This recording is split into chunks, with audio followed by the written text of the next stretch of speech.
Let's start by, first of all, talking a little bit about you, your background. You're a professional photographer. Ended up in Omaha, went to a bar called the Mac. Probably get me a job as a waiter or something like that. Lo and behold, the man was Larry King. I had no idea who he was. It was just a whirlwind. He had all this money and power. Within a couple days, I was off on a private jet. When you say important people, Rusty, are you talking about political? It went all the way up to the White House. These people were leaders of industry. They were doing things that I did not feel was right. Who would you go tell? Because they pulled the puppet strings. There was one instance where Colonel Michael Aquino came to a motel room, and he got from Larry King a suitcase, and it was filled with bearer bonds and cash. There was millions of dollars in that thing. It was for the Iran-Contras. Embassy Row in Washington, D.C. They had parties there. On the surface, they looked like all up and up. Then the party was over with, and there'd be a few guys that would stay after. They would have a sex party. This was at King's house. Okay. How could this man afford Learjets, lavish parties, and also renting a mansion on Embassy Row in D.C.? He would prime client. Prey would be a better word for it. Mm-hmm. They went to this church and hit him up for $1.8 million. Well, there was a set of nuns that he got a bunch of money from, a couple $1 million. There was Boys Town and various other organizations. Everybody doesn't know what goes on at Boys Town. As I recall, Rusty, the Boys Town was one of King's primary recruiting grounds for young boys and girls. Very much so. I believe the man who's running it now is Father Val Peter. Not a good choice. Okay. Why is that? He was up to his elbows in this. What they were doing is providing sexual favors to whoever had money or political influence. Whoever King told them to. Usually it was done for the purpose of compromising somebody. It didn't take me very long to figure out that they had two sets of books going. I knew that was wrong. One of the things that really made me worry about how to get out was the fact that I'd seen Robert Wadman. He was the chief of the Omaha Police Department. Yes. Wadman was pretty deeply involved in abuse of the kids, was he not? Yeah. Yeah. One of the girls that he frequented was Alicia Owen. Okay. I do remember that Alicia Owen's allegation was that Chief Wadman had made her pregnant. He covered up so much stuff. You know, Larry flew little kids all over the country for people to be sex toys for people with perverse needs. You know, I heard that there were somewhere in the neighborhood of at least 80 people. He got kids from all over the country. A lot of them came from Boys Town or orphanages or places to where they'd really not be missed. He also cataloged kids. He'd pick them to order. Okay. It became known popularly as the Franklin cover-up, and Senator John DeCamp, a state senator in Nebraska, was on the banking committee, as was Senator Lauren Schmidt. This started out as a banking investigation into the Franklin Credit Union, which was being directed at the time by a man named Larry King, not the Larry King of talk show fame, but a gentleman who apparently was very big in Republican politics, not only at the state level, but he sang at the inauguration of I think it was Reagan, wasn't it?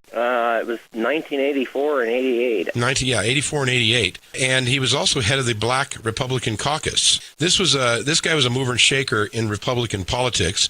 And what started out as a banking investigation quickly led into this area of human trafficking, prostitution, pornography, and drugs, I think, as I understand it as well. And more. And more. And now what's going on here is King was arrested and ultimately charged with embezzlement and not anything at all to do with all of this other stuff. So what we're doing now is we're kind of talking about the real action that was going on here. Let me ask you this. You were talking about him paying Wadman, Chief Wadman of the Omaha Police Department, who, by the way, is long gone from there, as I understand he's out teaching law in Utah. Yeah. Where was King getting $50,000 a week to pay Wadman? Well, he was making his money supposedly off these restaurants and that. But what he was doing is he would hit up these churches or whoever else, and he'd tell them to write it to account number 888888. Okay. which was his account. His account, okay. He would pay the interest on it to whoever the group was or the person investing it. Right. And when it came time to renew it, if nothing else worked, he'd offer him 1/4 or 0.5% more interest. Did any of this other money that he was paying Wadman, did any of it come from other criminal activities? I don't doubt one bit. It was nothing unusual for Larry King to have $1 million on his American Express card in a month. Wow. And pay it off. And pay it off. And the way Larry put it was, this is so bizarre that nobody will ever believe you if you told them. Mm-hmm. When I got into this, I had no idea. I thought I was working for somebody legitimate. Mm-hmm. And by the time that I realized that it was not on the up and up, it was to the point to where what I'd seen would have probably brought me in as an accessory, even though I had no involvement in it. Yeah. Who do you go tell? Right. Because, you see the chief of police taking money. He's rubbing elbows with all these powerful people. He had a daycare center in Omaha that he ran as a nonprofit. Are you talking about King? Yeah, Larry King did. Okay. And the guy that owned the building got wind of what Larry was doing and basically boarded up the doors. What was Larry doing at the daycare center? Oh, he was finding kids. Okay. And he would go rent them out, whether it be for himself or for others. How did they get that past the parents, for example? A lot of them were orphaned street kids. He'd say, well, my son's having a party, a sleepover, or something like that. His wife, her parents were doctors in where else but the Cayman Islands. Oh, boy. Okay, there's 2 places left in the world where you can hide money, and that's Belize and the Cayman Islands. Yeah. So that's where a lot of the money ended up going. What were you involved in? Well, I was his photographer, and I shot the parties. He would have these $5,000 and $10,000 a plate fundraisers. He had me made over. One morning, he spent $4,800 on clothes for me. Yeah. And he went as far as to have my hair cut, colored, and permed by Nancy Reagan's hairdresser. Okay. $2,000 hairdo. Wow. Yep. Didn't blink an eye at it. The things that I was shooting would be these parties. Lo and behold, he had another photographer that was shooting the kiddie porn, the gay porn, the snuff films. Snuff films. I did say snuff films. That's where they would actually kill somebody. Okay. And have it on film. They would sell the tape to these wealthy business people for tremendous amounts of money. This is where I got approached on various occasions to do these things, and I wanted no part of them. And one person of which was the late Hunter Thompson. Really? So Hunter Thompson approached you about doing a snuff film? Yep. Okay. He was introduced to me by Larry King, and he offered me $100,000 to shoot a snuff film. Or actually, Larry offered it to me, but it was through him. Yeah. Larry really pressured me to do it, and I wouldn't do it. And he had this other photographer who was doing these things for him. And I saw the other photographer on 3 different occasions. One of them, I even got to go talk to him.